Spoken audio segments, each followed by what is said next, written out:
Hello, and welcome back to the channel. We are going to watch kind of a documentary or something, some storyline, some alternate fucking timeline in which Hitler escaped.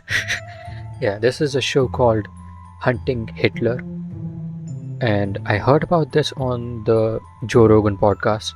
The I think host or maybe the creator of the show was on the podcast, and he talked about how he thought or he thinks that Hitler escaped. Oh, this was on History TV 18.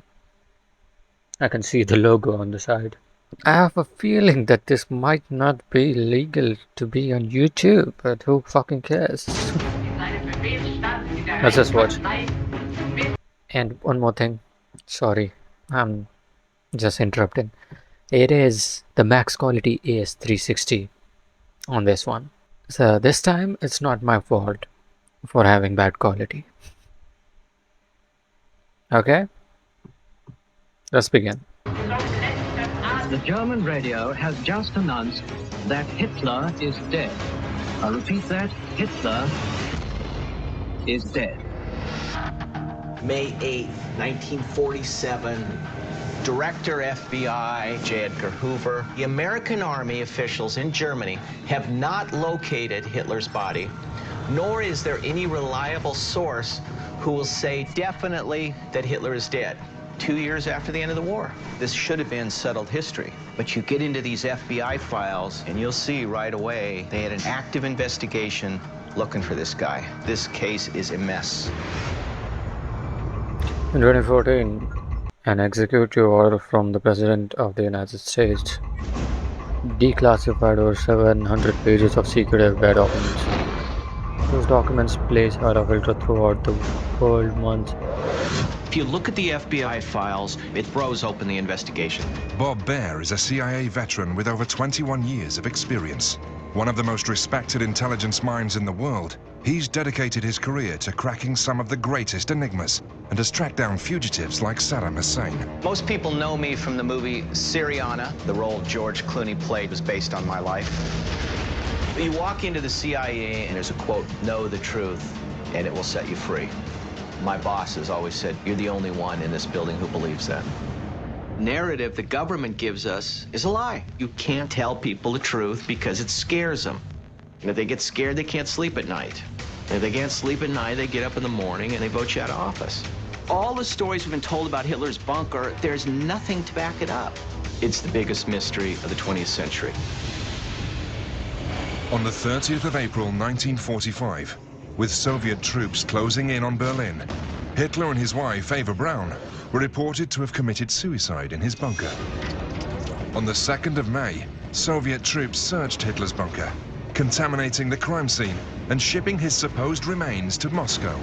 The Russians were into full looting mode. They completely botched the investigation. We have no primary witnesses. We have no forensics. On the 17th of July 1945, at the Potsdam Conference, Stalin reportedly told other world leaders that he believed Hitler may have escaped. These are very serious men who are very careful about what they say. In 2009, a team of American scientists were given It's going too fast. I mean, I thought the first minute was going to be like, let's go. But it just keeps on going. Slow down, man. access to the remains Chill the out. Soviets claimed were Hitler's. But DNA analysis revealed they actually belonged to a female. The forensics we do have make it look as if Hitler got away. So if you've got money and you know what you're doing, you can disappear. In 1945, people wanted the war over and nobody wanted to dig into what actually happened to Hitler. In 2014, the FBI declassified the files regarding Hitler's death and opened the door to what could be the biggest cover-up in history. In these files, there are thousands of leads. This is report after report after report. Armed with 700 pages of newly declassified documents and the most cutting-edge technology, Bob put together a team of some of the most respected experts in the world. International investigators, Nazi hunters, forensic scientists, Nazi investigative hunters. journalists, military intelligence, and premier war crimes investigator, Dr. John Sensich. I was appointed by the United Nations to work the world's most heinous crimes involving some of the world's worst criminals. The truth is going to come forward from my perspective. It's going to be objective, and that's what I want to do. We are not going to make our conclusions in advance. If you can provide me the evidence he died in that bunker, I'll be as happy as if he got away. I just want to do the definitive investigation on Hitler and for once and all, settle this damn thing.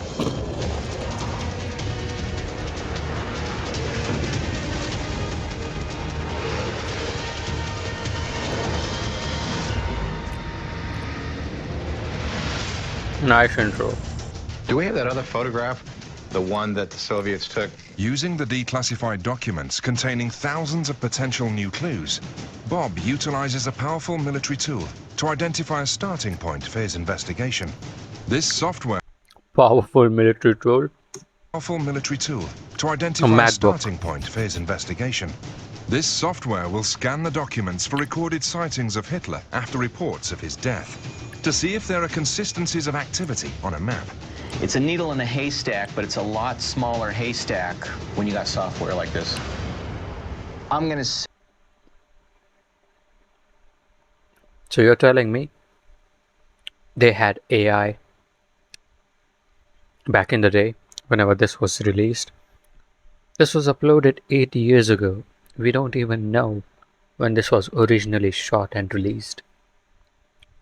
He's clearly using some sort of AI software. set it for all locations Yeah, feed all the data, scan it, give me the location. where he was That's AI. sighted That's between April 25th, ChatGPT. 1945 That's what and I July do with 25th, ChatGPT. 1945, the first 100 days. Not- And not- those are the most important Not days. sort out I know locations from of experience dead people or anything. The usual stuff. That's what I do with ChatGPT. tracking terrorists. Those first 100 days were the times he was on the move. That's when he was most exposed. That's when you're going to have witnesses to his flight. Look at Berlin. Look at Spain. Now, Spain's interesting. Yeah, but look at Argentina. I mean, it's just exploding. If you look at that pattern, it's clearly Argentina where we have to start. Problem is, Argentina's a big country. We need something. So I also, on the Joe Rogan podcast, I didn't see the whole podcast, but I saw the clip in which he also talked about how most of the Nazis fled to South America and they then settled over there. And Argentina was like a hotspot for Nazis. More specific. Hundreds of FBI documents place Hitler in Argentina, but they need to find consistencies if they're going to give the sightings any credibility. A letter to Mr. J. Edgar Hoover. You know, that really piques my interest. Here it says, he's living in a great underground establishment. Look at this, look at this. Here's a second FBI document, different sourcing. Look at this. It's August 11th, 1945. Hitler is in Argentina. He is living in a great underground establishment with hundreds of Nazis, 675 miles west of Florianopolis, 450 miles northwest from Buenos Aires. If it's one report, yeah, so what? But when you got two, it's something.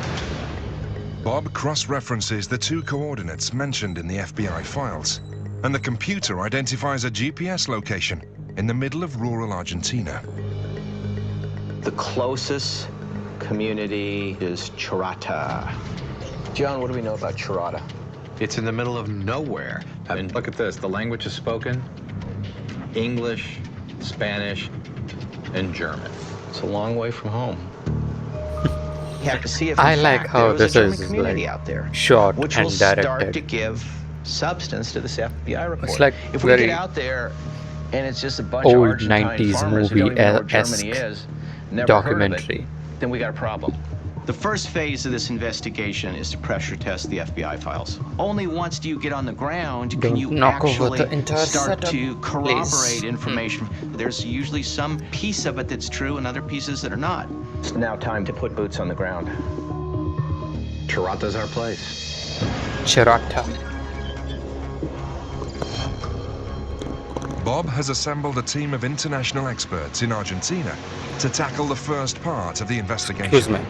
Tim Kennedy, Special Forces, spent a career in the military tracking high-value targets, Iraq, Afghanistan, cartels. I think this was the guy on the Joe Rogan podcast. Tim. So he knows what he's doing. I have think. hunted high-value targets like Bin Laden for 15 years. There's nobody on the planet that could do this better. I have access to new technology that is enabling us to look at something that's 70 years old and breathe new life into it. Gerard Williams, investigative reporter, great reputation, BBC, Reuters, dedicated a decade to studying Nazis in South America. He's the kind of guy I need to sift the evidence to tell me whether we're on firm ground or not. I was in Argentina on a story, and I came across this idea that Adolf Hitler had escaped to Argentina on a submarine. About a year into it, I realized there was so much about the official history that was just plain wrong. My father was a combat veteran. 6 years he fought the Nazis. He was wounded 3 times. That generation was lied to. This story needs telling.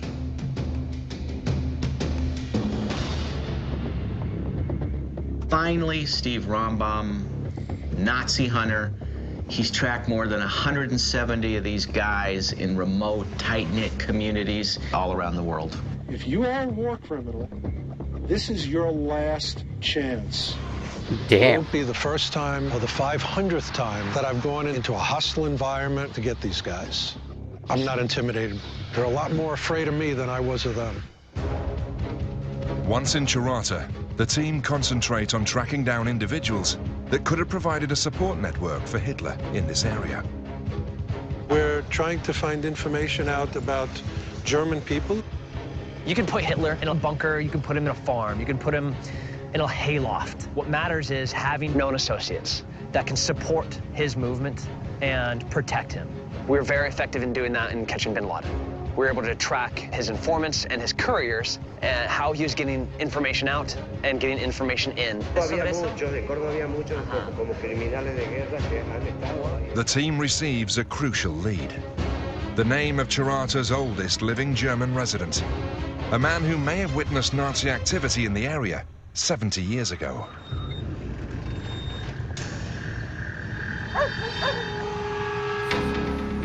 The dogs added more to that environment, that scene.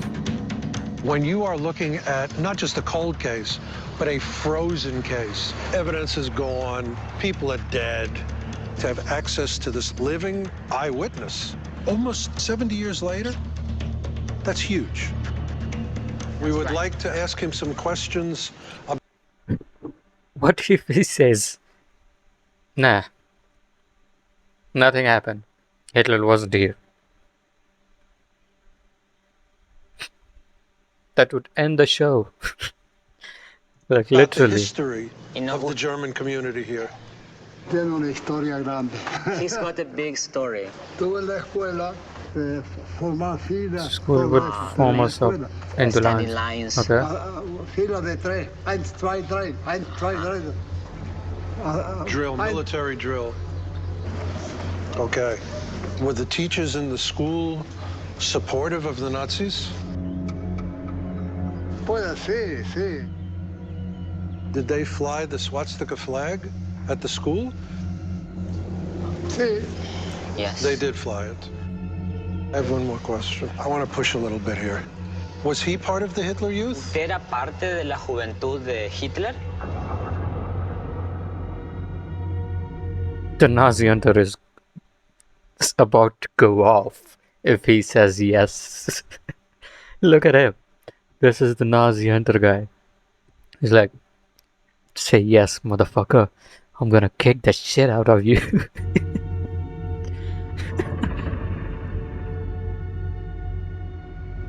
Uh-huh.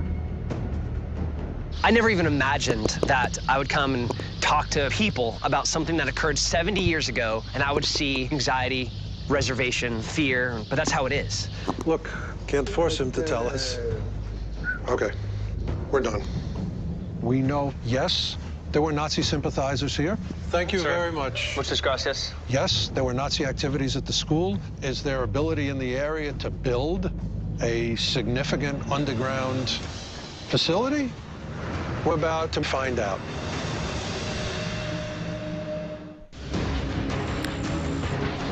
This case. If they find something like some underground facility which dates back to World War II, I will believe that this show is completely real. Like, that's concrete proof for me. Finding underground facility in a small fucking town in Argentina.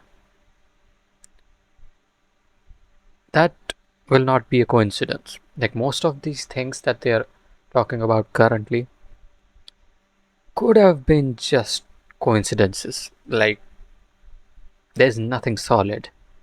But an underground facility in Argentina, in Germany, obviously they're gonna find it. That's not a big deal. But in Argentina, that's going to seal the deal for me. This is 70 years old. It's the biggest mystery of the 20th century. With the release of 700 pages of declassified FBI files, CIA veteran Bob Baer and war crimes investigator John Sensich have reopened the case into the death of Adolf Hitler. There's no decent forensics. All the witnesses are dead. There's no fingerprints, and the forensics we do have make it look as if Hitler got away. If someone from Hitler's family came forward and tried to cash in on an insurance policy, no life insurance company in the world would have paid out. The investigation has begun in Argentina, where 2 FBI files play. Yeah, that's a really good lead, man. That will prove everything. Is Hitler in a bunker near a rural farm town 3.5 months after his alleged death. Look at this, look at this. Hitler is in Argentina. He is living in a great underground establishment. Tirata's our place.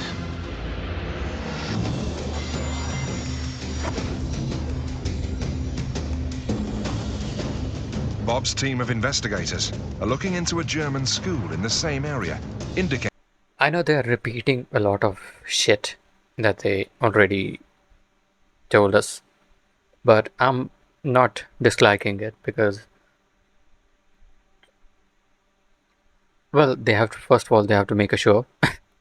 Like, you have to repeat stuff and just keep hammering the same fucking nail for 40 fucking minutes. I have no problem with that, but the second thing is, I kind of like it because it's actually putting, what's it called, like, I'm learning. Like, if they just said the name of the place once, I would have forgotten it. Like, literally 5 minutes later, that place would have been out of my mind. The thing with these documentaries that they used to make on Discovery Channel, Nat Geo, and History TV 18, that they used to repeat stuff a lot, which used to make me remember shit. Like, yeah, I heard that fucking one name of that one town 57 times in that show. So yeah, I'm definitely going to remember Chalata in Argentina. So I'm not complaining that they're repeating shit so many times. It's actually good for me to learn. in the FBI documents. This is the older parts of town. This is the school? Yes.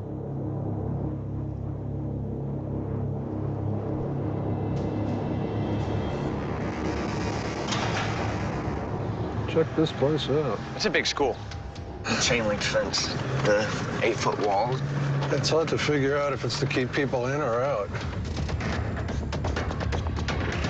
You build things particular ways, and you build them in particular places for very specific reasons. And I immediately recognized that the similarities between this school and military bases are very, very, very close.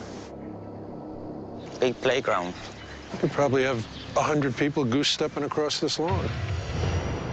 Here, boys aged 14 to 18 trained to be Nazi soldiers. Damn, that's a They claim swore and a half. absolute and fanatical loyalty to the Führer before being shipped off to fight. This area was just part of a worldwide Hitler Youth Army, made up of over 8 million boys from 52 different countries. They get a hold of these kids young. They start indoctrinating them into the idea of how wonderful it is to be a Nazi. And it's something that's going on even to today, as ISIS is doing the exact same thing. Everyone here would have been honored to have Hitler come here and given their life to protect his hiding. This is a huge compound. Wow, look at those. This is very much an Argentine national symbol with the sun and the red hat, the joint hands, and then the colors of the Argentine flag, blue and white. Next to it, we've got a German eagle. This is a German school in Argentina. The German community's been here before the Nazis came to power. There was a big influx of Germans after the First World War. With the rise of the Nazi Party in the 1930s, you could be proud of being German again, and if you wanted to do well in your community, you became a Nazi. These people were sworn to die before they did anything that would damage the Führer.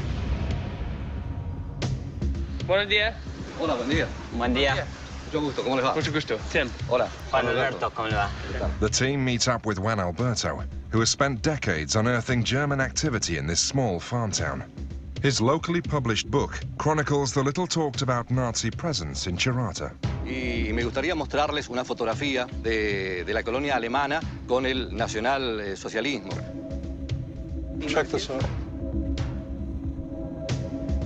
So here's everybody doing the Hitler salute in front of this school. Man, it's crazy. Was there any communication from this community to... It's not that crazy. The Hitler salute thing... How do I say this?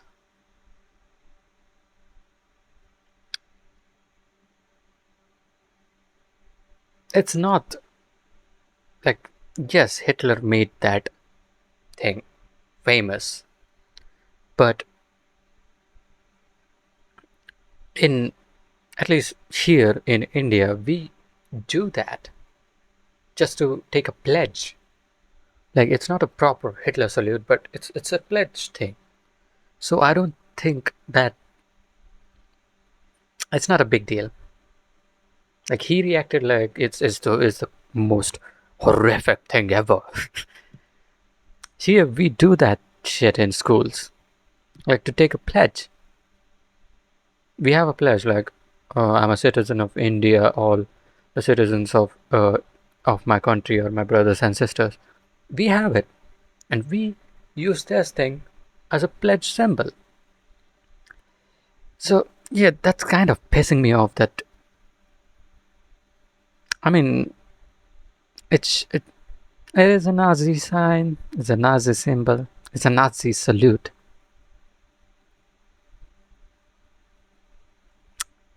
But yeah, I guess it's kind of disgraced and not liked by everyone. But I'm not in any way defending Nazis, okay? Don't get me wrong.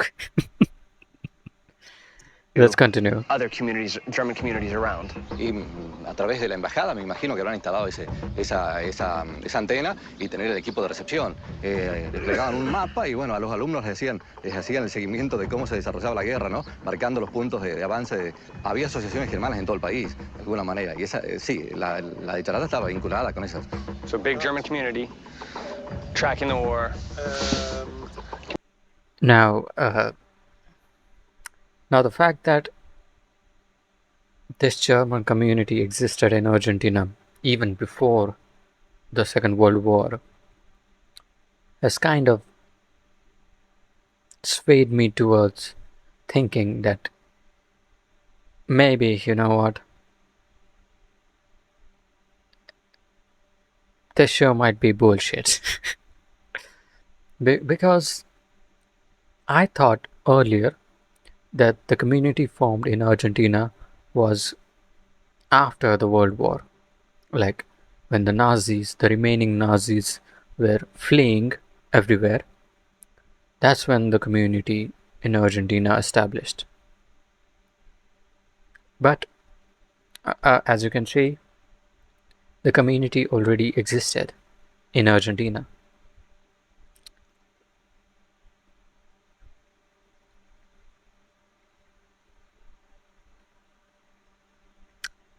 Communication with others and the embassy.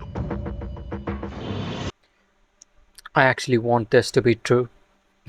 This conspiracy theory that Hitler escaped somewhere and there is this huge thing with the Nazis, like they are still planning and still like having secret invasion things going on. As a storyline, I like that more. So I actually want them to find some conclusive fucking evidence. At the height of the Third Reich, 60,000 Nazis lived in Argentina, creating a network of interconnected communities throughout. Okay. Sometimes they are kind of triggering me because these were Germans living in Argentina, and he straight up called them Nazis. There is a difference, I think. Like, I'm not completely crazy to think that not all Germans were Nazis, right? South America. Some of these communities could have become sleeper cells, acting as a launch pad for an invasion of the Americas. It'd be very easy to take Hitler, put him into this network, this spider web of a bunch of different communities, and he's gone. That's how Osama bin Laden was able to disappear.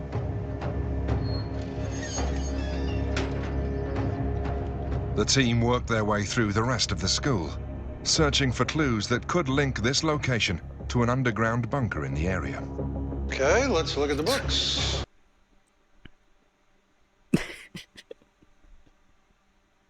What if they just entered the principal's room and there's a fucking picture of Hitler on the wall? How about that? This is all entirely in German. See if you find anything that looks like Mein Kampf. Oh, look at this. Good one, that's a Who good was one. Carlos Buck?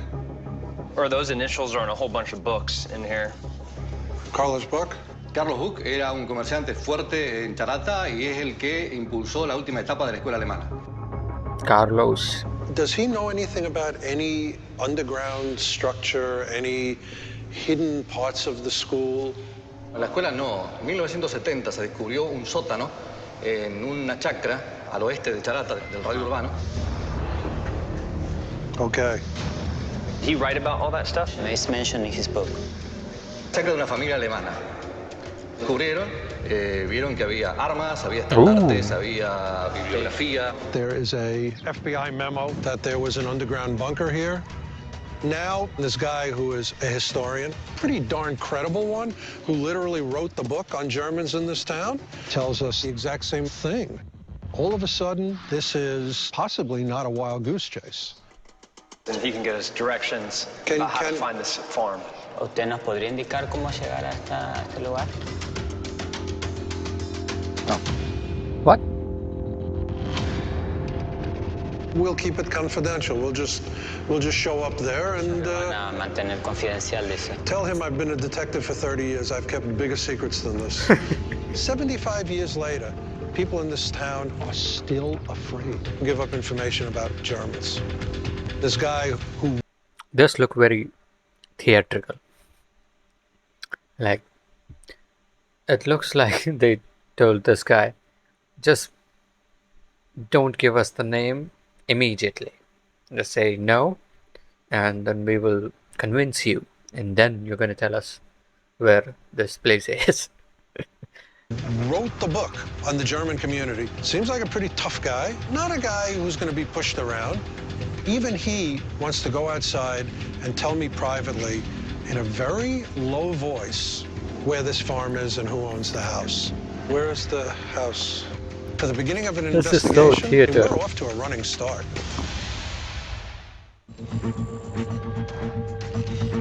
Look at this, look at this. Hitler is in Argentina. He is living in a great underground establishment. We have been saying that. We said that how many fucking 4, 5 times now? Recently declassified FBI documents that reference Oh, this, Argentina and place. oh, I get it. Okay. There was a commercial break, I guess. There. And on TV, when you come back from a commercial break, you get a small recap.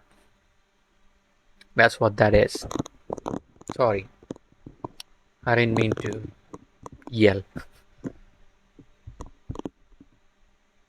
Adolf Hitler in a remote area have led a team of investigators to look into local reports of a nearby bunker.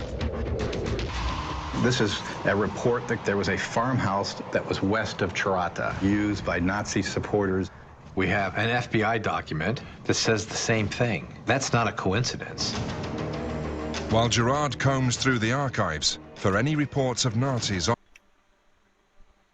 Wait a second. If there was a farm there in Cherata,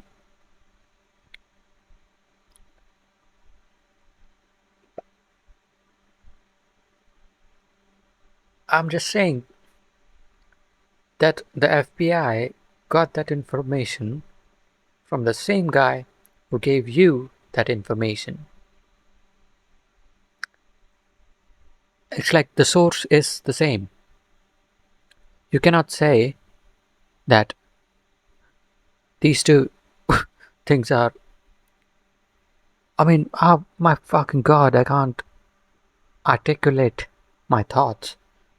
But yeah, you get what I mean. Like, let's just say there are 3 friends, right? One of them is gay. Okay, maybe okay, not gay.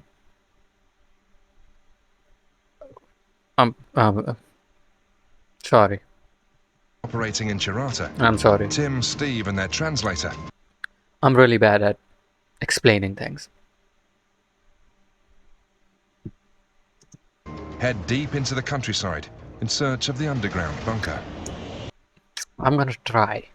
Okay, so I was saying that the information,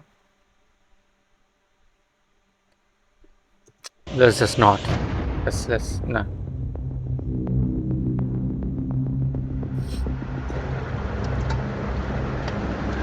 This would have been way out of town. My entire career has been driven by this idea of mission first, mission first, mission first. You know, like, it doesn't matter what the obstacles are, you're still gonna complete your mission and you're still gonna put mission first. And we're trying to investigate one of the most important historical occurrences that's ever happened, and we have an opportunity to maybe find some truth to that. And that's my mission. Is this it? This is it. Good monologue, better than mine.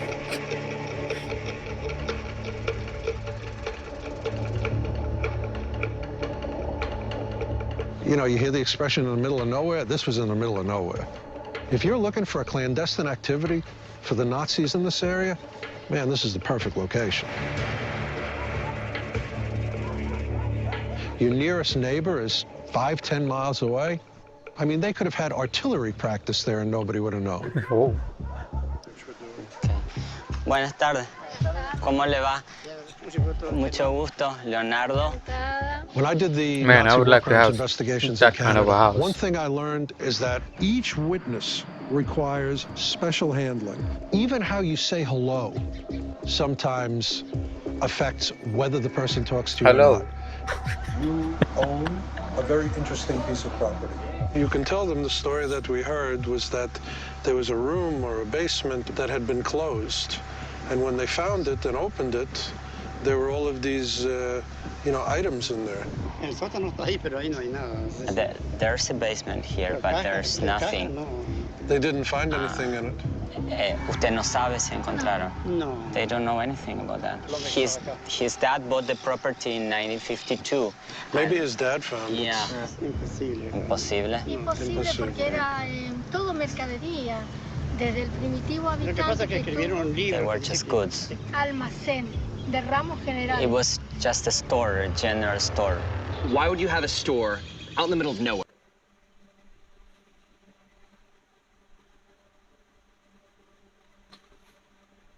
I got excited that they found the bunker because I was saying earlier that if they find the bunker, that's going to seal the deal for me.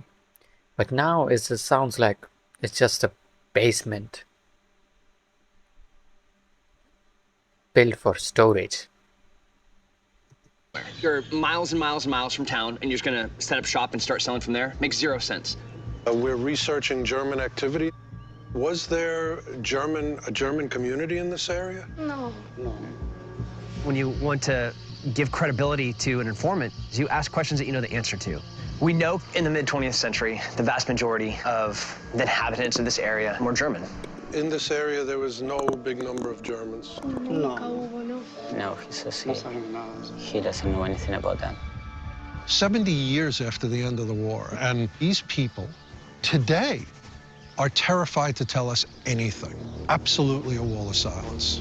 But I know how to get witnesses to talk to me. So tell him that this is probably not the place we're looking for. They had the house and they had the store. Did they always know about the basement? They kept all the drinks, especially the beer, because it was so hot here, and in the basement it was fresh, Right. It was cool. He can show us the basement if you want to. Please, por favor, please. In the United States, we're called root cellars. It's a little tiny basement dug into the floor where you can store goods that you want to keep for a little bit longer.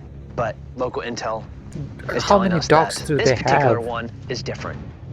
Bruh, That's the cellar. I want that house. Check this out. Very interesting. Look at that. Is it possible to look inside? Okay, this is more interesting than I imagined it to be. Ooh, stairs. Did not expect there to be stairs. I thought it... Oh, that looks like a bunker. That looks like a bunker. What I was imagining when they said just storage basement, I was imagining something like you go down with a ladder and it's like a shit room. Yeah, my room is also shit. A shit room. That does not remotely come close to a bunker, but this looks like a bunker. This is very well constructed. This is very unusual in this part of Argentina, right? Yeah. Okay. We pull the boards off. It's these stairs that are... Can you imagine? They walk down and Hitler, the boy, is just down there chilling. carved. You can't see the bottom.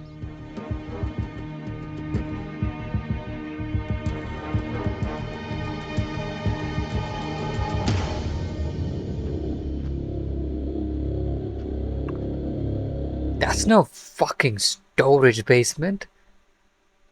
It has a hallway. What? This is a bunker. You know what? This is terrifically well constructed. Yeah. Look at the walls. Yeah. This is not packed dirt. This is actual... cement. You know, man-made walls. No. My expectation of a Man-made root cellar walls. underneath a farm was going to be, you know, some shoddy mud type support with maybe some wood beam. Literally, that's what I thought. Bruh, this is... Oh my god.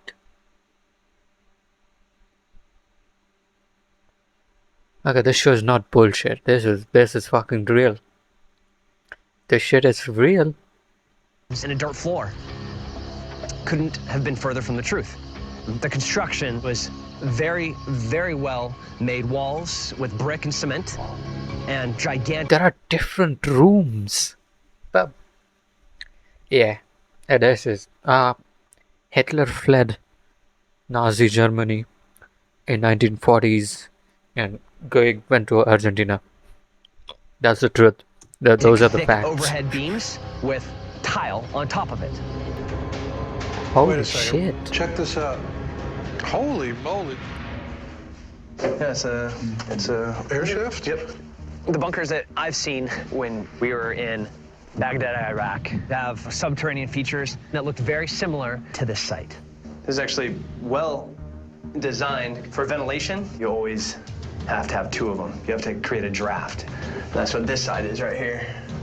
Very suspicious. Storage cellars were common in South America during the 1940s, but this underground room has been reinforced with concrete and contains a complex ventilation system. There are two separate air shafts, which allow for the circulation of clean, oxygen-rich air in through one end That's and crazy. dirty, oxygen-deficient air out through the other. That's crazy. This engineering could potentially allow people to live underground for months at a time. Innovations in underground construction flourished during the Third Reich. The Nazis perfected the use of reinforced concrete and completed hundreds of underground bunker projects throughout occupied Europe. I gotta tell you, this is a hell of a little room here. The FBI files, they clearly say a large underground bunker. A meeting place for hundreds of high-ranking Nazi officials in the area. So, is this the bunker from the files? Probably not. But could it be part of a larger network of moving German war fugitives in and out of Tirana? Absolutely. Back in town, Steve and Tim meet up with Gerard, who's uncovered a Now I huge gotta take clue. this show seriously. Because I've been digging as well, found I did not think they would find that bunker. I thought they were just gonna try to find it, look for it, but then just give up. But they actually fucking found what can only it. be described as a biblical listing of important Nazis in Argentina. This is from the military attaché, American US military attaché. It's come straight out of the German embassy files. The following list represents those, quote, good Nazis in the provinces who can always be depended on to contribute to various Nazi funds and to spread Nazi propaganda. We have here one of the most important Nazis in Chaco province, the man from the school, Carlos Buck. There's a U.S. Army military intelligence document that tells us Carlos Buck, also known as Karl Buck, German national, very involved with the German school, is a known Nazi agent in Tirana, Argentina. Holy shit. Carlos Buck owned property in the greater Tirana area, and specifically downtown. There could have been a basement or an underground area beneath Carlos Buck's property. Okay. The first things you have to look at, what support structures in place that could enable somebody and facilitate them to run and hide. We were very effective in doing that in catching bin Laden. Hitler could have been enabled here by Carlos Buck. I have a buddy that I was in the Army with. He was in military intelligence while he was in the service, and now he works for a company that does ground penetrating radar. This thing can penetrate the ground up to 30 feet. Anything that's hidden underground, I mean, even bodies. I mean, this really is the center of the local German activity. We got to go visit this place. Find me a bunker. Let's go take a look.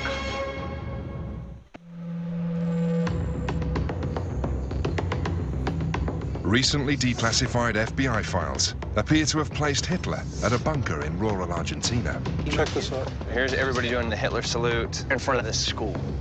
So the investigation team have narrowed their search towards prominent local Nazi, Carlos Buck.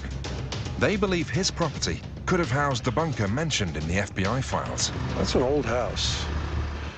This is a potentially critical piece of evidence. If there is, in fact, a bunker on this property, a concealed room that was used by Adolf Hitler, it's a big deal. Been a while, yeah? Just glad I got a hold of you. Tim's old comrade from Iraq, David Kelly, arrives with his state-of-the-art ground-penetrating technology. Anything that you're looking for, we're gonna be able to find. There it is. Are we still on time? But before they can investigate, they need to obtain permission from the current owner. Come on, get your ass in the vehicle. Sorry? Get in. This is the first time in this investigation that may be within reach of actual testable evidence. But I can tell you that one slip, that's it. We're done here. Okay. Drama. All right, Leo, you need to say I'm what I fucking say enjoying in the this. same tone. Yeah. You need to generate the impression that I'm a serious guy. Done this 1,000 times in 1,000 places. Okay. Trust me. I trust you completely. Right here. Here. Okay, just you and me, Leo. Let's go.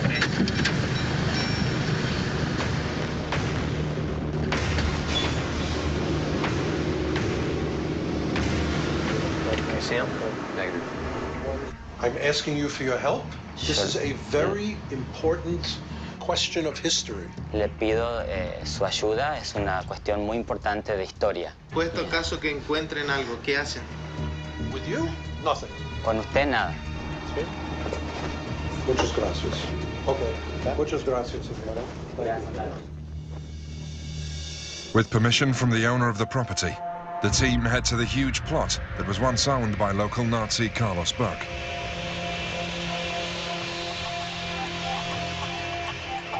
Start rocking it? Yeah. Okay. Okay. Break him out, baby.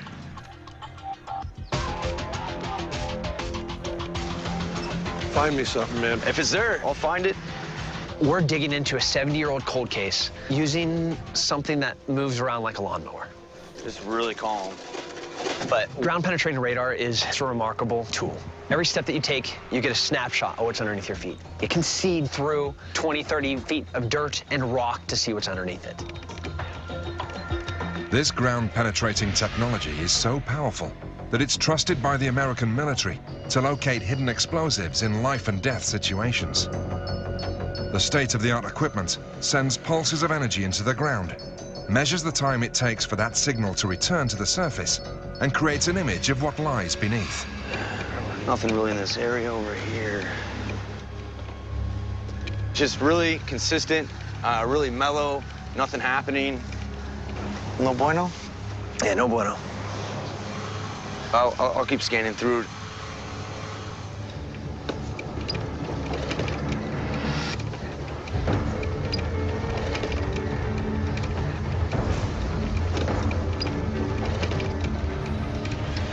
Ooh, look at that. Tim?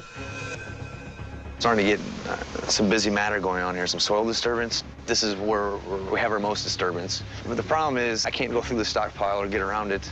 So it's possible that there's something here, and right as you're coming up to it, it's kind of... Yeah, if I could push it just a little bit further, we could see more and get a better understanding of what's going on below the surface. Find me a bunker? I'm actually finding areas of interest by the cinder block.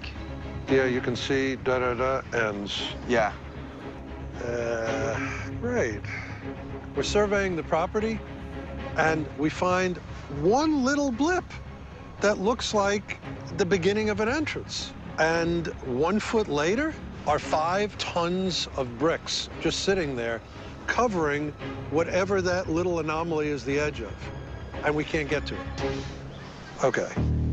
The best approach for this is actually rolling right over top of it. Is that an option? You know what? It's not an off-the-shelf application or option, but I think at this point, we worked so hard to get in here, we should give anything I a was shot. thinking about that, like, In my long can't you military just experience, roll you can it have the over? best plan in the world, and once the first gunfire goes off, it changes everything. And your ability to adapt is super important. That's no different here. We came to a roadblock, but ultimately, we have to be able to be flexible and execute regardless. Let me try something. David Kelly adjusts the settings on the ground-penetrating radar.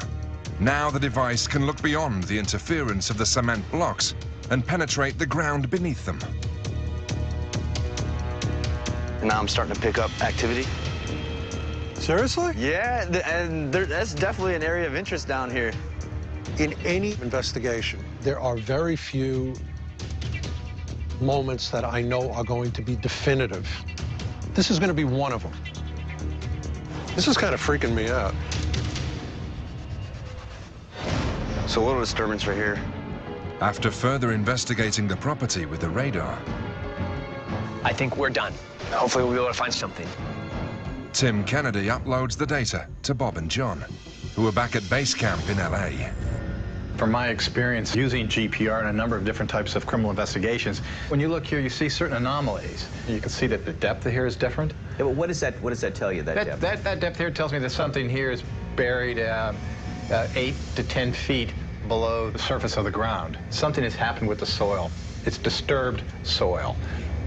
Was it a place this underground facility could have been located? Yes.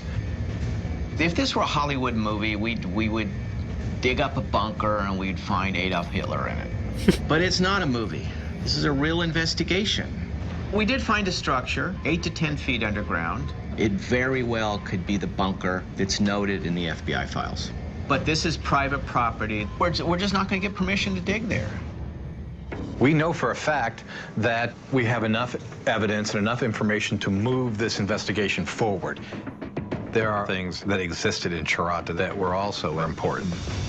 We had a Nazi community there, and there was a smaller underground facility, so really there was a network there which corroborates the information that was provided to the FBI in 1945. We need to look at something else to help justify the next steps in this case and really where we're going. It may have been entirely possible that Hitler was in Chirata and then got up and moved several months later. Right. You cannot set up in one place indefinitely because eventually news will get out of your presence. You look at Osama bin Laden in Abbottabad. He was there too long. Now, if he had moved around, it would have made it virtually impossible for the Central Intelligence Agency to catch him. That's what we have to consider here. So they're going to have to get to another German community, another Nazi-supported community. But where? But where would you go at that point? And is there any other leads we have? Yeah, well, wait a minute. Let me check on something here. To help further the investigation, John turns to the 700 pages of declassified FBI files. All right. The Nazis in Misiones are reported to control a system of roadways known only to them. So this is exactly what I'm talking about. Chirata, Misiones. Did they have an underground network that they could move people along this? Reports of clandestine travel routes that connect Chirata to Misiones reveal a new potential location for their fugitive, Adolf Hitler. 7 hours, that's nothing. 600 kilometers? That's not that far at all. Probably a dirt road, unpoliced. Hitler out of uniform, his hair changed, wearing glasses, would go unrecognized down a road like this. It's been in the news very recently on Misiones that there are archaeologists that have found numerous artifacts related to Nazis. Deep in Argentina's northern jungle, researchers have found items dating back to Germany. Fabricado en Alemania. Porcelain yang bertuliskan Made in Germany. In among the lush vegetation, the ruins of a house-like structure may have been at one time a Nazi safe haven. They found German pottery, they found structures and other artifacts. They're anomalous. They shouldn't be there. Why are they in the middle of this jungle? Right now, there's an archaeological dig at Misiones unearthing Nazi artifacts. They're digging up evidence that was not available in 1945. Was it possible Hitler could have gone there? This is the place where we should be sending the team. Got to do it now. Let's do it.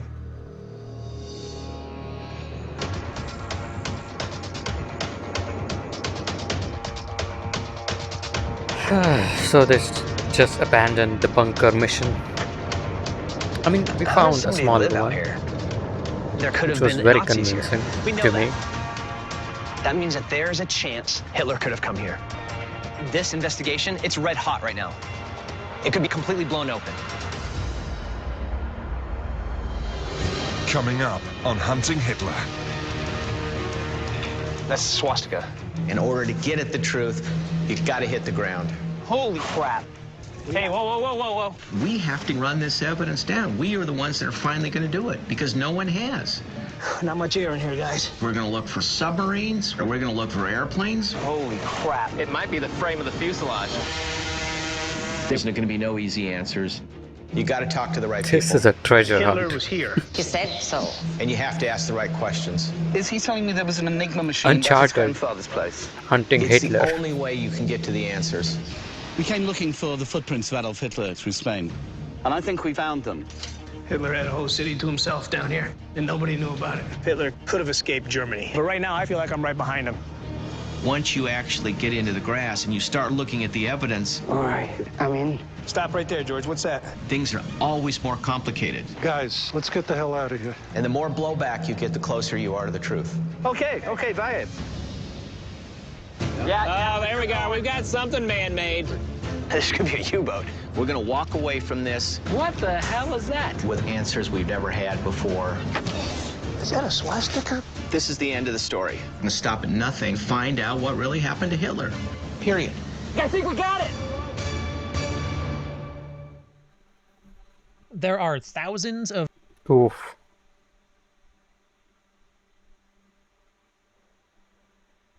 Holy shit.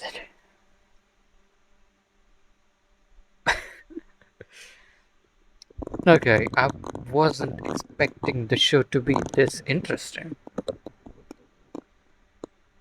I mean, I was intrigued by the title and the concept of the show, but I thought that in the first episode I'm gonna lose interest because of how ridiculous this whole thing is going to be. But it's not that ridiculous, and it's actually making sense. Or am I just too gullible to just believe anything that they're saying? Either ways, it's fucking entertaining. So yeah, I'm gonna go to the second episode right away. Heute Nachmittag in seinem Befehlsstand in der Reichskanzlei bis zum letzten Atem. The German radio has just announced that Hitler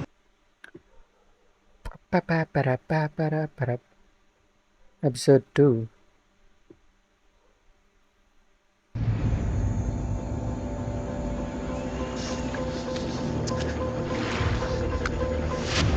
Where we are in Argentina, on this shore, I can look across and see Paraguay. Want to go to Brazil? I just go a little bit up this river right here. I'm in Brazil. It's perfect. I'm looking for one thing, places where Nazis can go hide. One in particular. Here we are in northern Argentina, and we have found just that. The perfect hiding spot for a Nazi on the run.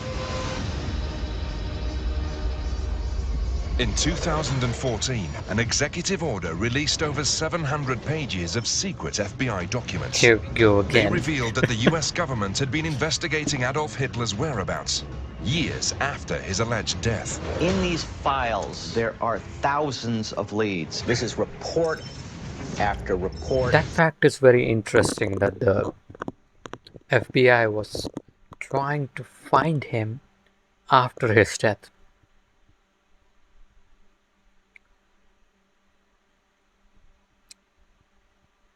I don't know much about the FBI, but I would say that they are not dumb enough to chase a conspiracy theory. You know, there has to be some kind of solid proof that Hitler escaped. And that's why they were trying to find him.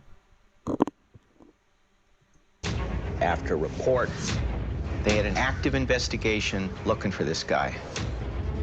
Bob Baer, a CIA veteran and one of the most renowned intelligence minds in the world, has reopened a 70-year-old case into the death of Adolf Hitler. All the witnesses are dead. There's no fingerprints. There's no decent forensics. It's the biggest mystery of the 20th century.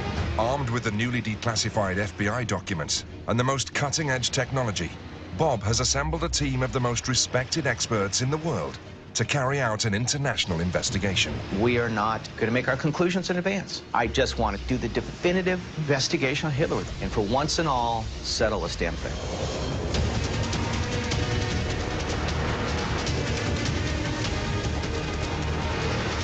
Ooh, I like this intro. Previously on Hunting Hitler. Sure, we're gonna Argentina use another is 5 exploding. minutes. Hitler is living in a To great repeat the same underground shit. establishment. that we were Toronto's our repeating place. in the first Did they episode. fly the swastika flag? Find me a bunker? There's definitely an area of interest down here. Holy moly, look at this. It may have been Hitler was in Chirata and then got up and moved several months later. The Nazis in Misiones are reported to control a system of roadways known only to them. We need Tim Kennedy there on the ground. We've got to do it now. 600 miles north of Buenos Aires, in the remote region of Misiones, Argentina, Tim Kennedy from the U.S. Army Special Forces is heading into the dense jungle to follow up on a lead placing Hitler in the area after the war. Now I'm in a 4x4 truck, and it takes us forever to get out here. As an archaeologist, whenever I look at a new site, I try and stay very neutral about it, not get too excited so I don't bias my judgment. Philip Kiernan, an expert on German archaeology, will join Tim on the the This site in Why particular does that dude seems look very so problematic not awkward? to get emotionally involved to it because there's so much mystery. You know, there's so many unknowns. For decades, only legends and folklore have provided an explanation for three mysterious stone structures, isolated from the locals and inaccessible by roads. But recently, a team of archaeologists began unearthing artifacts that suggest this site may have served another purpose, a safe haven for Nazis on the run.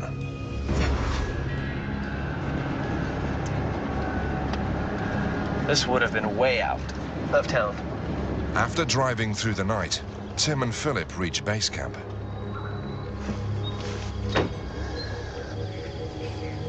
Hello, Daniel? Archaeologist Daniel. Daniel Shavelson is director of the dig and responsible for dating this site to the 1940s.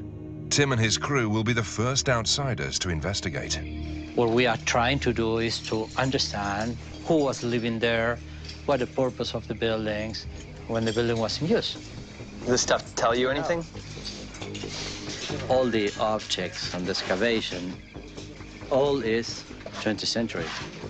Food A lot of cans. these cans seem to be the same size. I don't know if these are sardines or what. Sardinas, corned beef, milk. Daniel From my was perspective, pissed when you have when he a touched the hideout, it's cans. pre-positioned and planned, and you would find stuff like this Ready that's to sitting eat. there that's ready Yeah. to be used. Yeah. This was all canned food, canned meats. Whoever lived here could have lived off that food for a long period of time. Daniel shows the team the newest discovery, recovered from the site just a few days ago. This is a box made Lunchbox. 1940. It's engraved. And we found inside the wall, we was lucky to find it. Inside there are several things. Here we have the coins. This is very interesting. There we go. That's the swastika. Oh. There you are. A Nazi coin. Yeah. From the period of the Third Reich. Oh my God. See, a Nazi coin takes your breath away. The swastika, even now, is so powerful, and finding this coin is an indication that Nazis were living here. Another really good proof.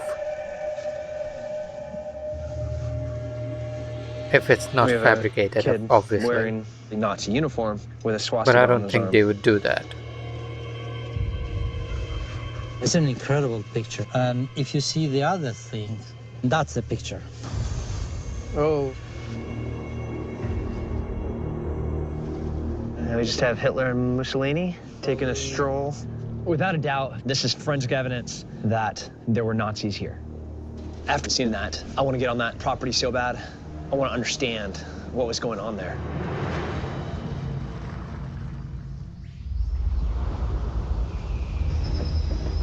The next morning, Tim, Philip, and Daniel hike deep into the jungle to investigate the compound. I'm coming to this site. But again, all of that proof, it only proves that the Nazis were there. Like, we already know some of the Nazis actually fled to Argentina. That doesn't prove that Hitler was there. I want this to be true so bad, but fuck.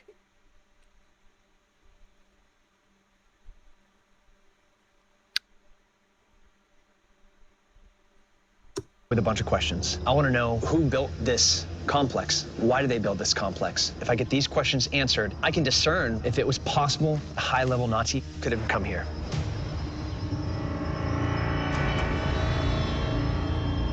Here you have building 1. Just building 1. It's an impressive construction in the middle of the jungle, made by stones. Look at that.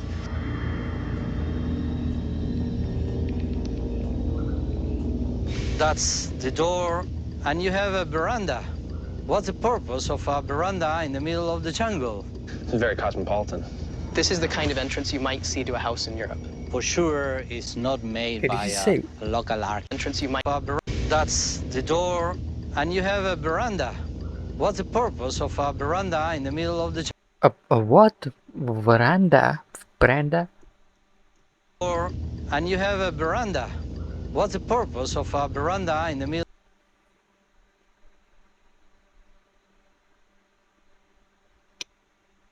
of the jungle?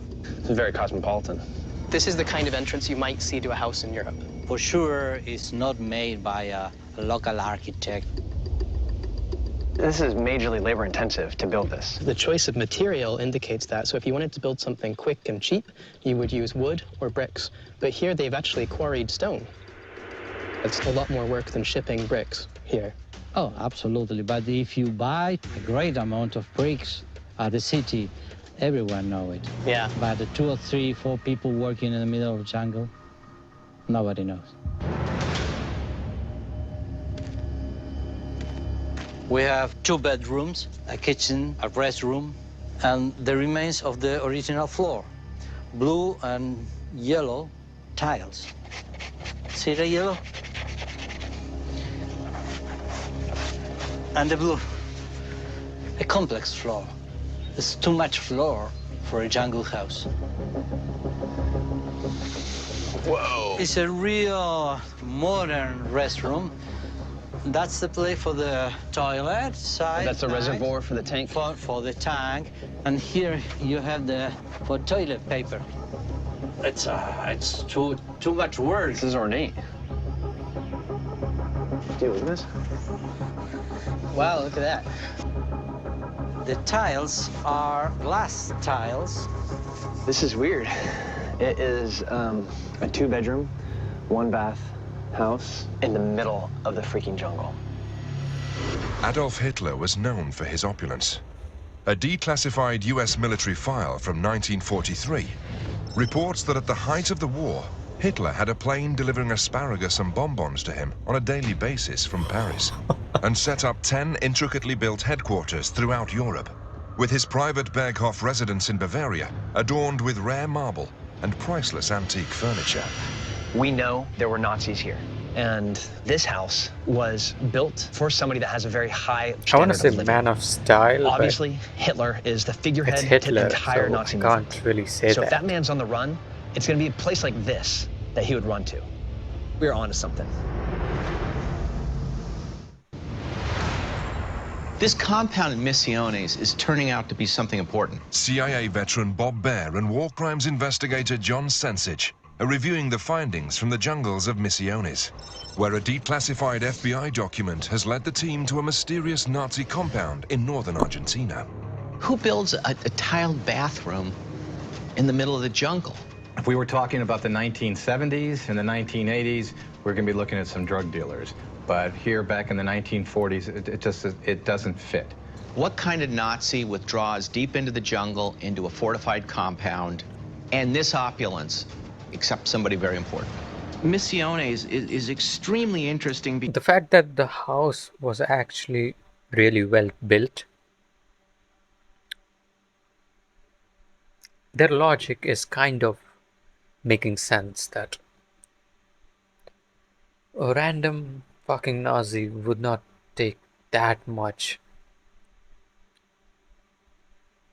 would not put that much efforts into building a hideout.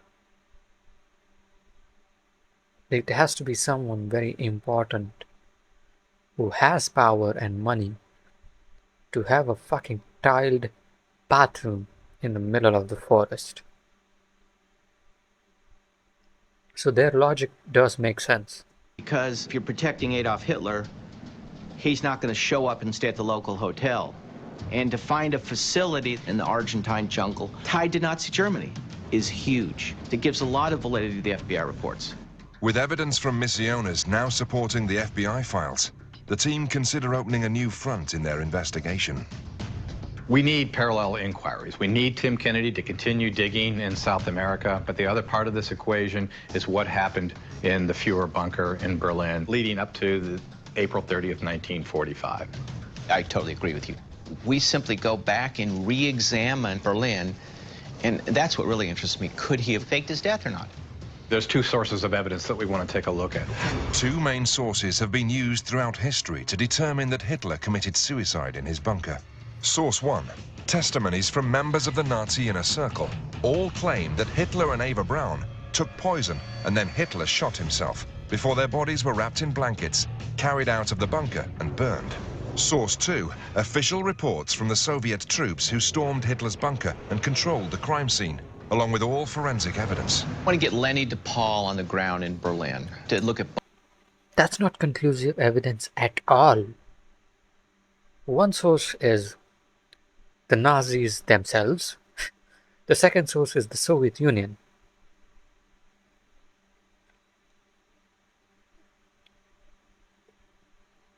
Bruh. And we just believed them? Like the entire world just believed those two sources? If I was alive back then,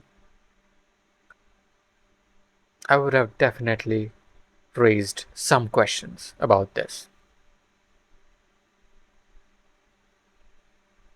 Both sources, former U.S. Marshal, he's done this, manhunts, and if he can establish that he did die in the bunker, this investigation's over, of course. Right.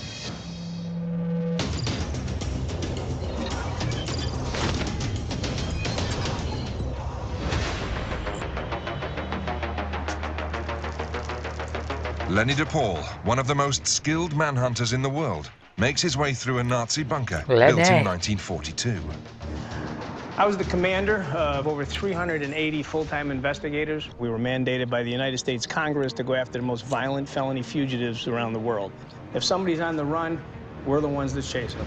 The first step in any investigation where somebody has allegedly killed themselves is to find out if, in fact, they did do that. I've had fugitives drive cars off of bridges, not even being in them. If you can prove to me that Hitler committed suicide on that day, then I pack up and go home. If not, I continue this investigation. Lenny will begin his investigation with the first source used to confirm Hitler's suicide, the eyewitness accounts. Sasha? Yeah. But 7 decades later, all of these witnesses are dead. So Lenny has reached out to Sasha Kyle, chairman of Berlin Underworld, an organization that preserves the rarely seen archives from the Third Reich. What I'm looking for is eyewitnesses, anybody in his inner circle that could positively ID the body of Hitler. Yes, if we can find them in a database. Okay. And we put in all the documents of, for example, Michael Masmano. After the Nuremberg trials, Michael Masmano, one of the ruling judges, conducted interviews with over 200 members of Hitler's inner circle, many of whom claimed to be witness to his final days. Most important question was ours. Is Hitler still alive? Could he escape? Wow. And it's all collected in this database. We worked on this topic for many years, but this tool is new. Sasha is the first person to have compiled the hundreds of testimonies into a searchable database. Which words you need? Let's search for body, dead, identity. Searching. Look at that. Okay. We got some heads. Okay. Looks good. Did Linga say he was actually present when Hitler took the poison? No. Who's Linga? Linga was his personal butler of Hitler, and he was, during the whole wartime, the first person he saw at the morning. He's an important guy. One of the most important eyewitnesses. So Linga can't say that he was present when Hitler took the poison. I don't buy it. Can I see the next one? Yeah. Who's Jakobek? This was one of his SS guards. They carried Hitler's body upstairs and outside, and Kemke carried the body of Eva Braun. She was wrapped up too. That is why Kemke could not tell whether he really had seen that Hitler was dead, because he had not seen the body. All right, so basically what Jakobek is saying is he's getting it as a third-party person. It's hearsay. Wow. Can I see the next one? Here we go again. Gestapo member Herk Mansfeld, he could recognize the body as being that of a man, but could not be certain it was Hitler. He couldn't even tell himself because he hadn't seen the body. That's his testimony. No one did. You know what, Sasha, nobody's really identifying either one of them because they can't see him. They're wrapped up in blankets. Yeah. Nobody sees his face and said that's him, unless it wasn't Hitler. It's easy to say he is, but no one can prove. That's my whole point. No one can prove it. There's no evidence. There's nothing that points to either Eva Braun or Adolf Hitler. That's a problem. If it wasn't Hitler or Eva Braun, who do you think this body was? In a dictatorship, it's a common instrument to have doubles. You had guys like Osama bin Laden. Osama bin Laden. He had 10 different body doubles. So it very well could be that the body that was wrapped up in that blanket was not him. No one could positively identify Adolf Hitler as the person being rolled up in that carpet and being taken away by the Russians. Nobody. So at this— That's some fucking bullshit. Like back in the day, the biggest villain of World War II, and they didn't even confirmed that he was dead or not. How the fuck does that even make any fucking sense?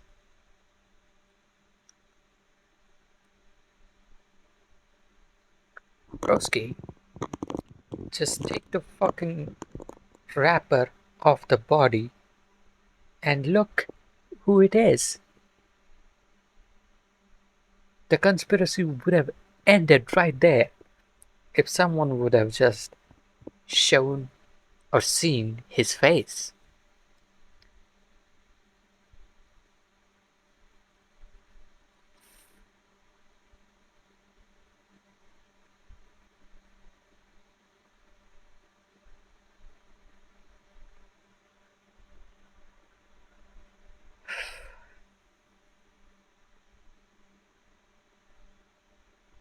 I'm starting to believe he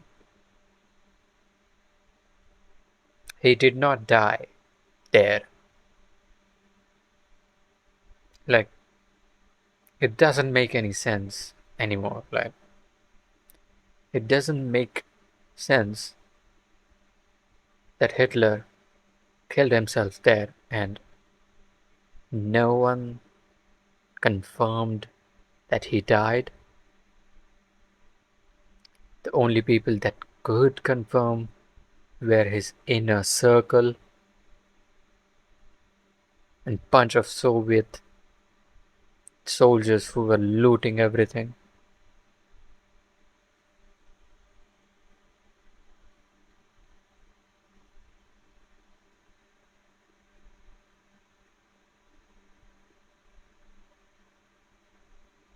It doesn't make sense.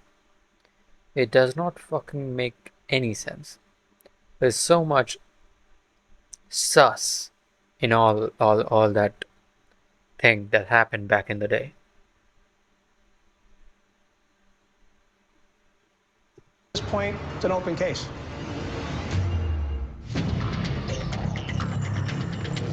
Lenny's found reports from these eyewitnesses, but nothing firsthand. Bob Baer and John Sensich review the findings from both areas of their investigation. The Nazi compound and eyewitness testimonies from Berlin that were used to verify Adolf Hitler's death. There's nobody that actually looked at the body and said, yeah, that's the Adolf Hitler I know. That's fucking weird that nobody looked at the body. No firsthand evidence. I mean, you're a criminal investigator. Have you ever been in a situation where I didn't pull the blanket back, and I don't know if it was that really him? I mean, or the police? It's obvious. Something is a foul. I totally agree. And number two, we got to get Tim to continue to dig at Misiones, look into this compound. A lot of money, a lot of resources, a lot of time put into this. And the fact that there are Nazi artifacts there, what kind of Nazi withdraws deep into the jungle, into a fortified compound, and this opulence, except somebody very important? If you look at Eichmann, senior Nazi leaders that did make it. This type of shit is the only time I fucking miss not having a time machine. To Argentina, these people had to work for a living. They didn't live in something like this. Thousands of Nazi war criminals found refuge in Argentina, including Adolf Eichmann, one of the masterminds of the Holocaust. Eichmann lived under the name Ricardo Clement and worked at the Mercedes-Benz factory in Buenos Aires. If Nazis in Argentina could live in the open, whoever this was somebody that couldn't live in the open.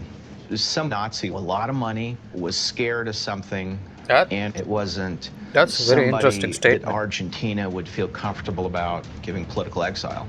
This held somebody very special, and the question is who?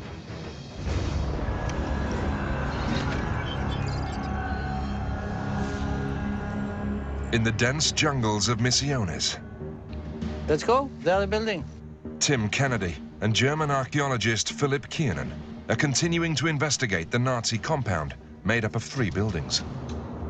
After discovering that building number 1 was an opulent residence, head archaeologist Daniel is taking them to the second structure, the purpose of which still remains a mystery after weeks of examination. This is what we call building 2. The same kind of architecture, the same kind of work on the stones, but we don't have an explanation for this building. As the other one it was a house. The objects we found inside the building is fragments of iron pieces, remains of a job. It's a mystery. The layout doesn't make any sense. Had to serve some functional purpose, but we can't discern what that is. My first impression of building 2 feels like a vault. It's gigantic, thick walls. But there's a hole that's 6-8 inches off the ground. It doesn't make any sense to me. Right now, we have a lot more questions than we have answers. We're definitely dealing with a structure where a huge amount of effort has been made to create it. Imagine carrying all of those stones from their source, wherever that was. It's a heck of a lot of work here in the middle of the jungle. Do you mind if we look around a little bit? Oh, yes, of course. Come on. Awesome, thanks. While Philip continues to try and determine the purpose of building number 2, Tim heads deeper into the jungle to investigate the third structure, which sits further up the mountain. If we have Hitler hiding in this house, you're gonna have security measures. Building 3, it's high up on the mountain. It looks down onto the area of where building 1 and building 2 are. My first assumption is that it's an observation post. Oh, wow.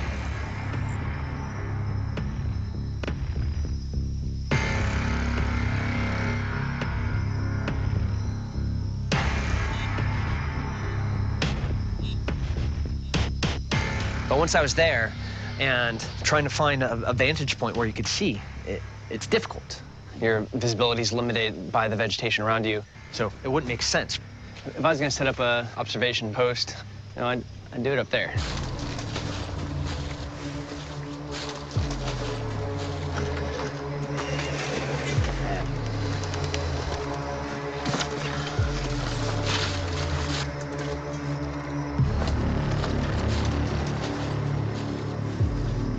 I went out looking for an observation post. What I came across, really what I stumbled on, was far more important. One of the questions that we had coming to this site, these are gigantic buildings with a ton of stone. Where did they get the stone from, and how did they get it to this site? This looks like chisel marks. This has to be on the rock quarry. Cut there, chisel here, got your stone. When you see a chisel mark at a right angle to a horizontal line, it brings your attention to it. They took a chunk of stone off right here and right here. We'll find a whole bunch more chisel tool marks, just like this and this and this. that, and this. Oh man, look at this. I stepped right on top of it.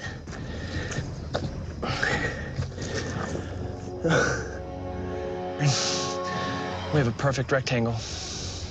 Like, the big question is, how do you transport them? How do you get them from here to your building site? They didn't get them out the way I came in. Oh, wow. How do they do it without anybody knowing? Did it right here. You roll them downhill, have a boat, transport them around the river, right to your building site. This could have been completely built in secret. It's a horrible thought, but you're gonna tie up loose ends? The workers have to go too. Hell, Saddam did it. He'd build a palace, have a safe room, and the contractors that built it, they just disappeared. We're in the middle of the jungle. It's not hard to hide a body here.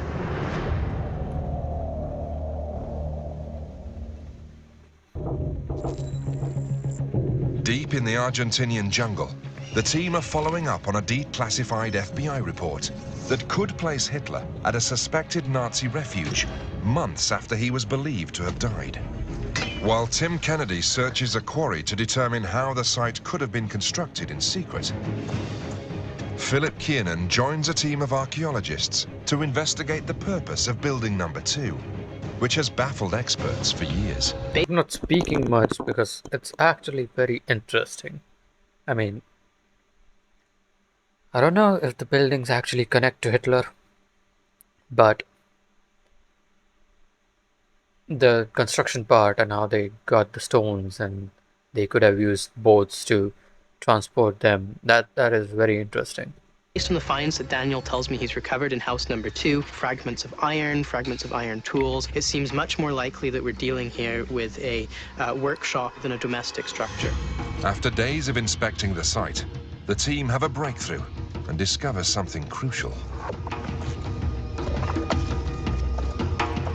Here is tunnel. Wow. Wow, it goes at least 8-9 feet back. It's clear there's a tunnel underneath the house, and it occurred to me it must be some kind of drainage feature, a feature for moving water. The water input seems to be here. Entered the building through this hole, and it looks like the water's almost flowing into there. So if this theory's right, so the water's flowing in here, and then into this hole, and then it should be coming out down there.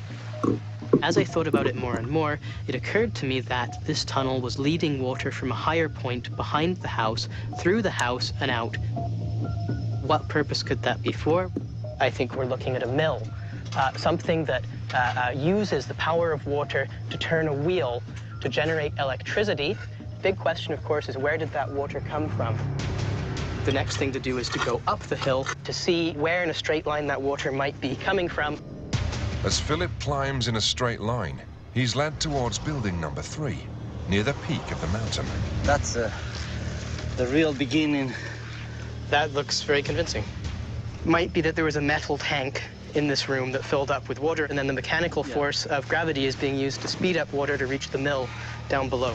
Philip believes rainwater would collect in building number 3 and flow through a series of tunnels downhill to building number 2, where the water would turn a German large mill wheel, engineering. creating a reliable source of electricity, which Holy was off shit. grid. This isn't the kind. If that's fucking true, that's fucking sick. Like, what the hell? You built a sustainable full-on compound with electricity in the middle of the fucking jungle.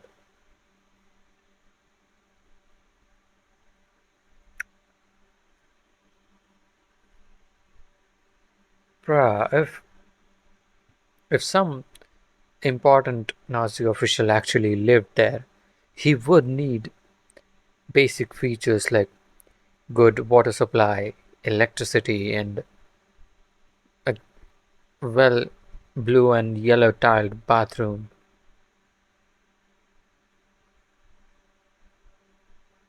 Bro, this is too fucking elaborate. 3 buildings. One collects water up there. Second building has the fucking turbine which will create electricity from the water. And the third building is an actual residential. This is perfect. Damn. And technology one would expect to find out in the middle of the jungle. This site is producing a heck of a lot of finds. If they have power and batteries, those are big checks regarding the feasibility of this being a real hideout location for somebody on the run. Looking at this compound, they had everything they needed to be completely self-sufficient. They had canned food. They sourced their materials from right here so that they didn't have to buy them. Has running water, so they might have electricity.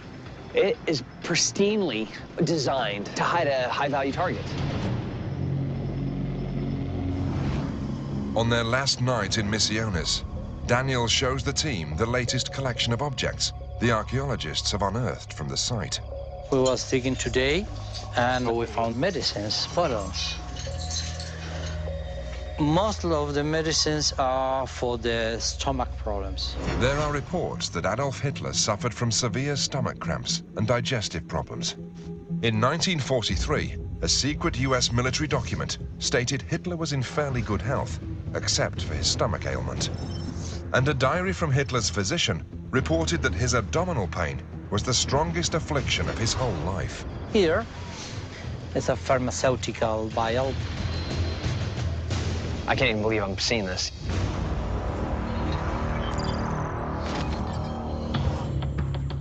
Hitler has a serious ailment, and stockpiles of medicine for that type of problem are found in this building in Misiones. It's something that you certainly can't cast your eye away from. For me, it's a huge breakthrough. We are just simply looking at the possibility if the Nazis had moved him from Germany, could they have hidden him in Argentina and taken care of his health problems and his security? And the Misiones compound says yes. Now the problem with me is that I don't believe all of the fucking facts that they're telling us. The problem with a TV show like this is that you cannot trust everything. But I want to, because it all makes sense. The stomach ailment thing is just too perfect of an evidence to be there. It's it's so perfect that it has to be fabricated. Like they must have found their medicine bottles. I'm not saying they didn't, but they must have altered it a little bit and added that it was a stomach thing because Hitler had a stomach thing. It's like it's true, but it's just a little bit bumped up. Like it's truth, but on steroids. And that sometimes is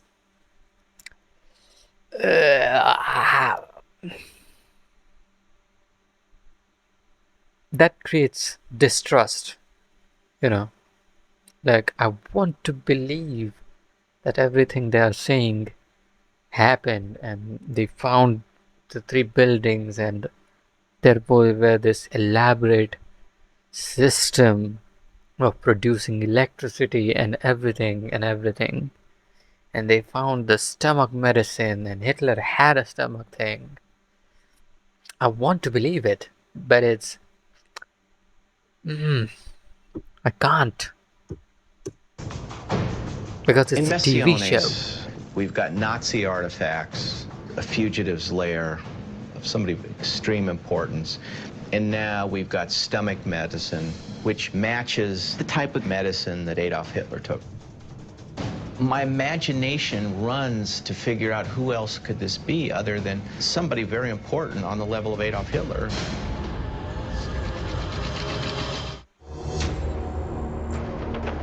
We do not have an independent, reliable, objective view of Hitler's last days.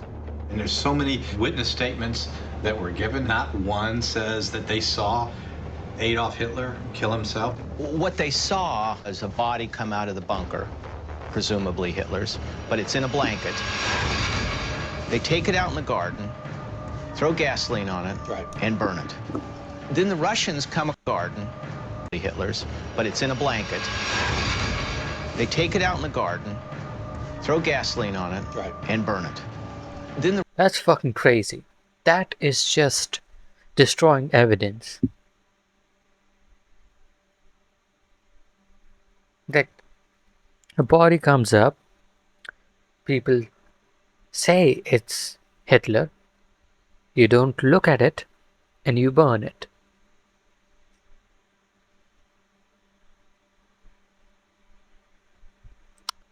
Russians come and they... I'm starting to think people were actually fucking dumbasses back in the day. They see bodies, and one's in a blanket. And somebody says that must be Hitler. But how do they even know it's Hitler? I mean, they don't know. They don't. You don't collect forensics in the middle of a war. You don't hold up your hand and say, oh, excuse me, I'd like to get the DNA off this corpse because I don't know where he's from. It doesn't happen that way. I want to see some scientific evidence, just a piece of forensics that would suggest he really died here. Bob turns to the second source used to confirm Hitler's alleged suicide. The forensic reports from the Soviet troops who were said to have collected Hitler's remains. There's the potential for that. There's the skull that remained in Russian control. The Soviets kept the skull they alleged was Hitler's under lock and key until 2009, when the first and only American scientist, Dr. Nicholas Bellatoni, was granted access. Using DNA analysis, he determined the skull belonged to a woman in her 30s. Could have been Eva Braun's. We don't know. It's female, right age. But if we could prove that was her DNA, we are now in a position to say we don't have a clue what happened to Hitler. Okay, so let's call Nick. We need forensic science to help make this picture clearer, and he's our only hope. So you went to Russia, huh? We did have an opportunity to examine the cranial vault fragment that they believed was Adolf Hitler, but the cranium was actually housed in a Rolodex container, and it had been jostled by movement, and it was charred. You could see the black scorching around the edges, and it had an exit bullet wound coming out the back of the head. There was an exit wound. It was clearly an exit wound, absolutely. You think it was Eva Braun's skull? You know, Eva Braun clearly fits the profile. The only contradiction would be the interrogations of the Germans that were in the bunker who don't refer to her being shot, but do refer to Adolf Hitler as being shot. Now, if we had a sample from a living relative of Eva Braun, would we come closer to identifying whether or not the skull was indeed Eva Braun's? Yeah, wouldn't that be exciting to be able to try to match that up? And if new samples were available, that would just be great. If the DNA from that skull turns out to be Eva Braun's, and in fact she died of a bullet wound, everything we've been told about the final days in the bunker is thrown into doubt.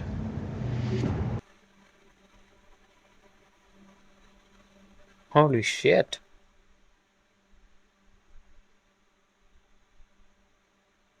My mind is going like, bruh, what if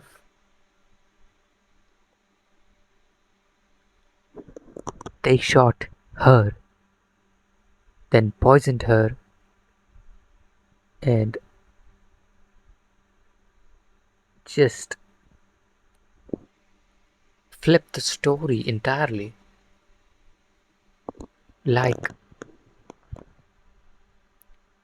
she died there, but Hitler survived.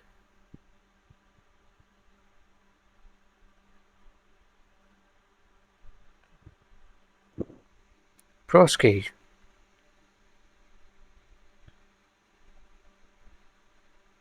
Please let that be Ava's skull. We have to, first of all, demonstrate just how bad the evidence is. If it is her skull, and there was only one shot coming from the bunker, we know that shot didn't kill Hitler. And the plot really thickens, because that suggests strongly that Hitler was complicit in her death, and that she dies on the scene, and he flees. I think that's huge. It's huge. Yeah. So we are way far from certifying his death.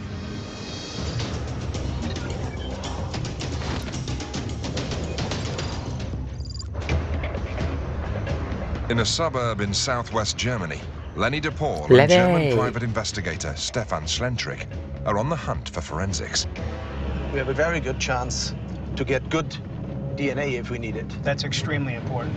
They head to the home of the only known living relative of Ava Brown. My suggestion is that we do a very smooth approach, and maybe I go alone. We need to see if we can get some DNA from Ava Braun's only living relative and try to prove that the skeleton remains that were found by the Russians were in fact Eva Braun's. If she consents, we should be able to break this case wide open. I think we got one shot at this. You go up by yourself, you know, Yes. work your magic. I'm really thinking about how far I can go and how she will react. You know, everything can happen.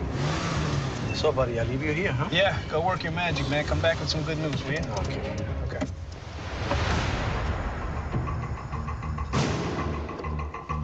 What's he gonna do? Just steal a hair from her fucking...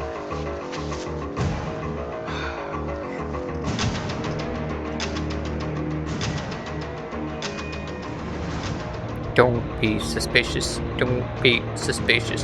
Don't be suspicious. Don't be suspicious.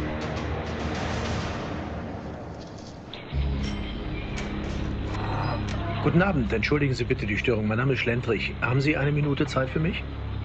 Wir machen eine Untersuchung.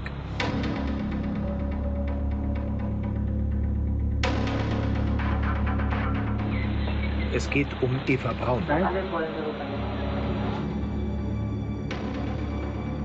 Wir sind die nächste Generation. Ja. Wir sind nach dem Kriege geboren, wir haben das alles mitbekommen. Ja. Und für uns ist jetzt das abgeschlossen.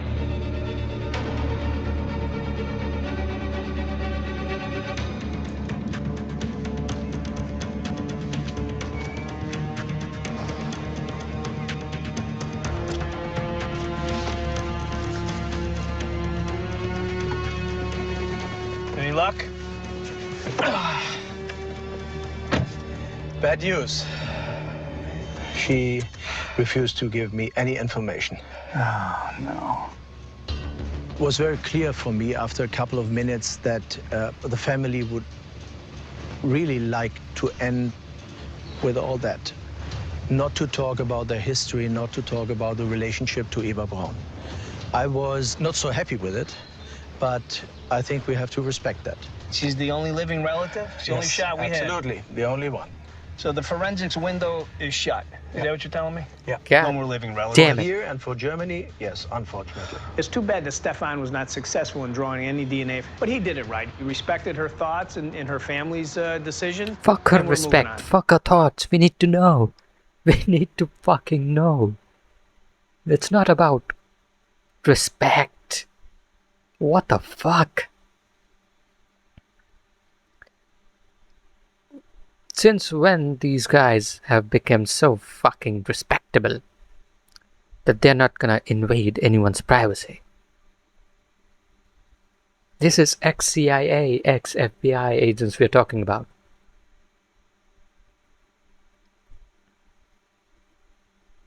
This is some bullshit. Well, we're gonna have to go down another road. We gotta figure something out. Do something. Break into her house. So it's a wash on the DNA. We're just not getting any DNA. We're missing all sorts of evidence that he died there. We have no forensics, no eyewitnesses. Bruh, if we could have... If only we had a hair from that old fucking bitch who refuses to talk.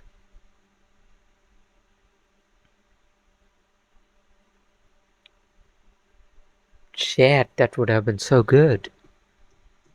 Based upon this lack of evidence, it's certainly a strong possibility that some aspects of the suicides that occurred in the Fuhrer bunker were staged.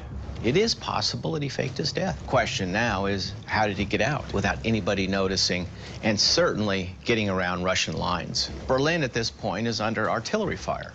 This late, in April 1945, this is a city under siege.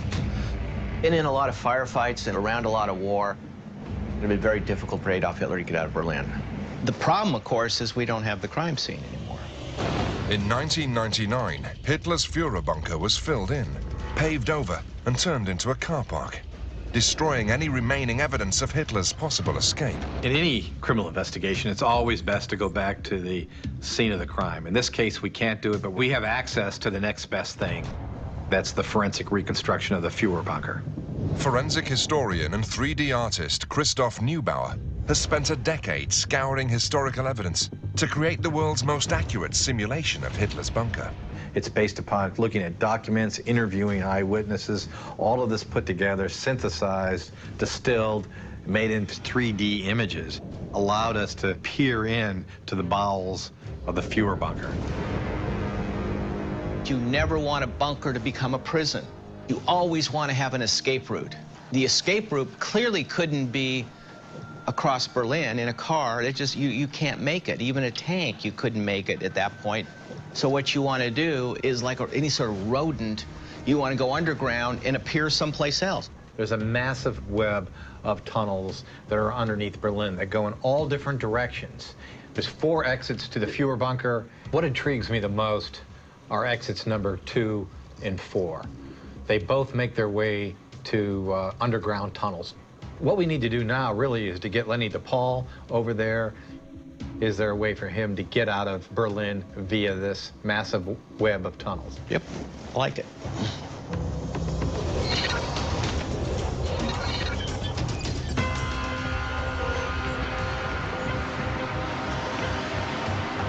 This is it? Right here? That's the entrance. Wow. Yeah. Please help me here. To give Lenny an idea of how large the tunnel system was that Hitler created, Sasha takes him to a section of Berlin's hidden underground. Boy, this is really tucked away in nowhere. So this isn't open to the public? Nobody goes down here? Nobody knows, so they cannot go down here. Wow. The neighbors don't know it's a hidden place. Let's go, man. This is exciting. To take a look at what the possible resources that Adolf Hitler could have had gives me a great idea as a fugitive investigator on what was at his disposal and how he could have used them. Yes. Okay? Yep. Wow. Woo! That's quite a drop.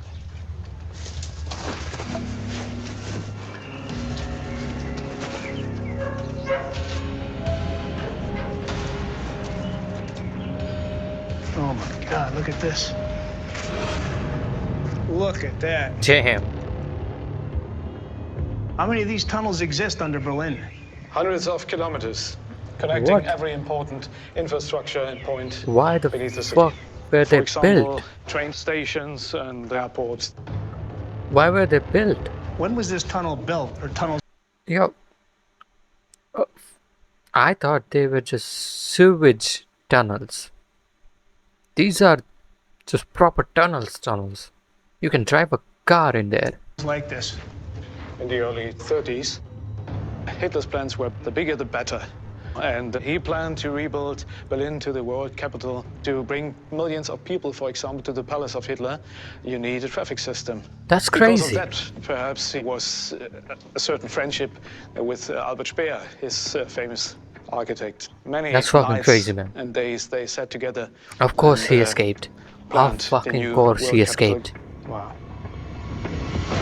Under Nazi rule, Berlin's underground was expanded to a sprawling web of 93 miles of interconnected tunnels and bunkers. 93 miles. This multi-story underground had independent power, heating, and ventilation. Hitler and Albert Speer built the underground city to move hundreds of thousands of people efficiently throughout Berlin. But once the war was over, these tunnels provided Nazis with safe shelter and a means of escape. Look how dark it is. Shut your light off. Yeah, these tunnels go for miles. The Russians had no map to know where the tunnels went. They knew the buildings and This the is streets, crazy. but I didn't know there not the was subway system. So they had no this idea thing that under the underground Berlin. world existed in Berlin. They had an idea that it is existing, but not at which track or line. Wow. Boy, what a perfect escape route. In a subterranean environment like this, not knowing the lay of the land, it would be hell trying to find somebody. You could get lost for days, probably weeks down here. So you're up against it. It's dark, you don't know where you're going, and the people you're looking for are armed and extremely dangerous. What a perfect place for Hitler and Eva Braun to escape in. With kilometers of tunnels, why a dictator with a vision of the world power commits suicide? Yeah, makes no sense. He has another focus and bigger plans. There's no reason to commit suicide knowing the Russians were not going to come down there. Why would he kill himself? So, was he able to escape and get out of Berlin? We're going to find out. Next time on Hunting Hitler. A German submarine? That's the way I'd get there. Underwater, there's no way to detect these things. Where there's smoke, there's fire. 3 crew members clearly saw a submarine emerge and submerge. What happened to the sub? They don't know. Find out where this leads. Look at this. Adolf Hitler, his mindset was escape, escape, escape. He's going to do whatever it takes. Do you think Adolf Hitler was on one of these submarines? As if a king had arrived. As if a king. Oh, man, I got something right here. Holy. Hey, whoa, whoa, whoa, whoa, whoa, whoa. Well, this channel only posted 2 episodes, so I might have to find another way to get to the rest of the episodes. But what the I did not think this show would be this good. And they would actually convince me that Hitler fucking escaped and did not die back in 1940s. Holy shit. I fully believed now that he escaped through the underground tunnels, fabricated his entire death scenario, his closed circle said he died, and they sent up someone's body up there, maybe Ava's, and some other dude who looked like him, a body double. He escaped, went to Argentina, had these 3 buildings, self-sustained systems where he can stay for ages. Bruh, what a good show. What a good fucking show. Awesome. Fucking awesome. Love it. But that will be it for this fucking brain rot. And let me know if you want me to continue down this line, or should I just watch the other episodes on my own, because I'm definitely going to watch them. But yeah, let me know in the comments if you guys are watching, or if you guys are enjoying this. And yeah, maybe I will see you in the 3rd episode of Hunting Hitler. I don't know where the fuck I'm going to find the 3rd episodes, but yeah, I'll try to find it. Bro, what a good show. Yeah, goodbye. I'm kidding. I'm fucking kidding, okay?